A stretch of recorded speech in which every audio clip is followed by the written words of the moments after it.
I'd say it's the Alice cluster. You should expect an Alice ruler here, but Alice Origins didn't have one. Not that it was really Alice Origins, it was more of an Ataraxia Origins, but I guess that isn't as marketable.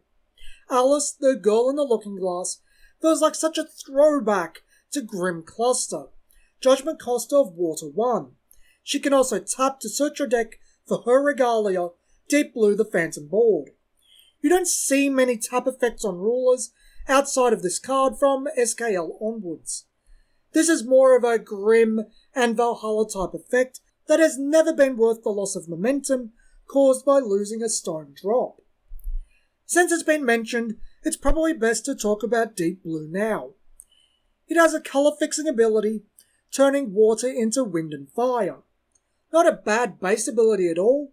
You can go 5 colour Alice, never seen it used or discussed, but you can. Tap effect allows you to pay 2 to search for a 1-drop Soldier Resonator and place it into your hand. If your ruler is Alice, place it into the field instead. Unfortunately, all of those cards are rather mediocre. The only decent one is Alice's Little Scout, a resonator that draws you a card when it dies. Not really worth getting like this. Its final effect allows you to discard another copy to produce wind, water, or fire will. That's fine. Its best component is the colour fixing, onto the J-Ruler. When Alice becomes Alice, the Valkyrie of Fairy Tales, she becomes a 1000/1000 J-Ruler that searches your deck for a fairy tale and places it into your hand. That's really hard to make a statement on. She was released with 2 decent fairy tales, Cinderella and Snow White.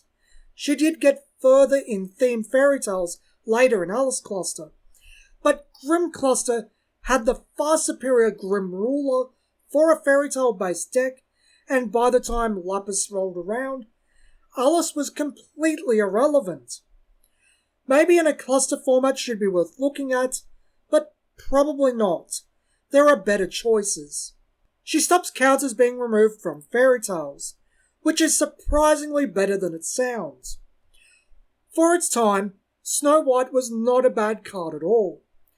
500/700 for 2 Fire Will and 1 Void, with swiftness and precision that gained a passion counter when it attacked, and could deal damage to a resonator equal to the amount of passion counters it has, then remove all passion counters. Cinderella stays an 800/800 for 2 water.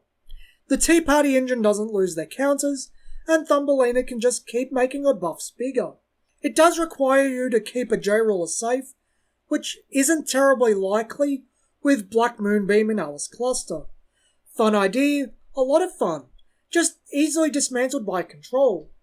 But again, Wind Secluded Refuge, counter Black Moonbeam, saying that Black Moonbeam was Battle for Ataraxia, and Valkyrie Alice was irrelevant by the Twilight Wanderer. Finally, Alice's God's Art allows you to pay fire and water to deal 500 damage to target resonator, then repeat it with the same target, or a new one, as much as you like, so long as you pay 1 for each time. For the average cost of 4 for a God's Art, that's 3 uses. The effect gets improved by Leviathan the Demon Sword, so each hit gains 200 damage for each Leviathan you tap. As soon as it hits 800 damage, it's killing most things. She's actually much better than she looks, and did place because of this effect. Because of it being so tied to regalia and stone counts instead of resonators, it's vastly superior to Arla. Because it's not a double-edged sword, I'd say it's better than Rezard. Alice, the Valkyrie of Fairy Tales, is interesting in that the J-Ruler is actually really good. But she fell into obscurity rather quickly, thanks to the J-Ruler kill going around, and raw power creep. I think she's one of the better rulers of the set, just not the cluster.